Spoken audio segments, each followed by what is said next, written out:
I never went to the university, right? But this year, I'm walking onto 5 university campuses across Ghana, not as a student, but to remind thousands of students that their future isn't a formula, it's a design. This isn't a story about like me beating the odds. It's going to be one about me essentially rewriting them. I mean, I grew up, my dad said I was stubborn, that's me there, and with the powder all over my face. My dad says I was stubborn, but I like to say I was creative, as you can see in the drip, in the second image, right? I had a lot of ideas, but there was no real place for me to put them, right? Because where I'm from, there's a script you're all familiar with, I'm pretty sure. The one where you go to school, you get that degree, you follow the path, you get a job, all of that, right? But what happens when that path doesn't really find you? While others walked into lecture halls, I walked into uncertainty with nothing but curiosity and an old Pentium 4 computer my dad gave me. I taught myself design by learning tutorials. I paused and rewound more times than I could count, right? I downloaded books, I asked a bunch of questions. And while others were chasing a degree, I was chasing clarity. But clarity didn't come from the system. It came from defiance. The quiet kind. The kind where you build even when no one is watching. Eventually, I realized I wasn't alone. There were others like me. Brilliant, overlooked, underestimated, you name it. So I started something small. A podcast, then a WhatsApp group, then an entire movement of thousands of people. We call it the Design Junkies. It's a design community for people who never felt like they belonged in a room. So we made our own. Today, we are Ghana's largest design community with over 600 people in our WhatsApp group alone and thousands of people online and our newsletters. We run one of Ghana's largest design conferences, FiDCon. Last year's edition had over 360 people attending. And we've created safe spaces for learning, experimentation, failure, and growth. No degrees required, just belief. But something still felt missing. We were online, we were really growing, but I wanted to go offline. I wanted to show up in person. I wanted to walk into the very universities I could never enter as a student and remind people that their future, they don't need permission for it. And that's how the Design of Greatness Campus Tour was born.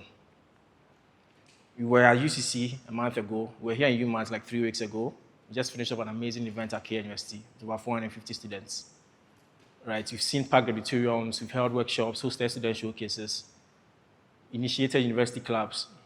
All of this with one goal in mind. That is to help people unlearn the lie that they need permission to begin. I had people walk up to me to say, the event shifted their mindset completely. Some said, oh, they thought they had to finish university before they could start building something. Some even just said a simple thank you, that now they feel like they are part of a community that makes them feel seen. And here's the thing. None of these moments, right, not a single one came from software or AI or automation. It came from human design, the messy, emotional, and intuitive kind. The theme of this event is Synapsis, where technology pulses with humanity.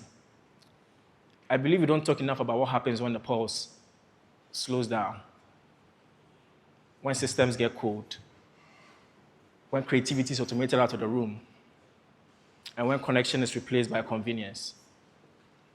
We need to understand this. Technology is only as meaningful as the humanity behind it. It should amplify empathy and not erase it. It should multiply our imagination and not mimic it. And it should scale community and not isolate us behind screens. That's what design at its best does. It recenters people. It asks, who is this for? How should it feel? And what does it mean? For me, design has always been defiance. It's how I made room in a world that didn't make space. It's how I taught others to see value in what they thought was a hobby. And it's how I turned a podcast into a passport, a way for me to go through the world with vision and purpose. And maybe, just maybe, that's what we need more of. Not perfect systems, but honest ones. Not louder machines, but deeper meaning. I'll leave you with this. I never went to university, but that didn't stop me from creating a curriculum of belief.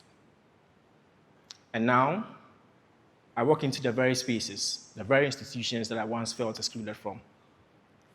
Not to prove anything, but to remind others that their dreams are still valid. The future isn't coded yet. It's being designed by all of us, especially those of us who are brave enough to begin in the dark. You all are now.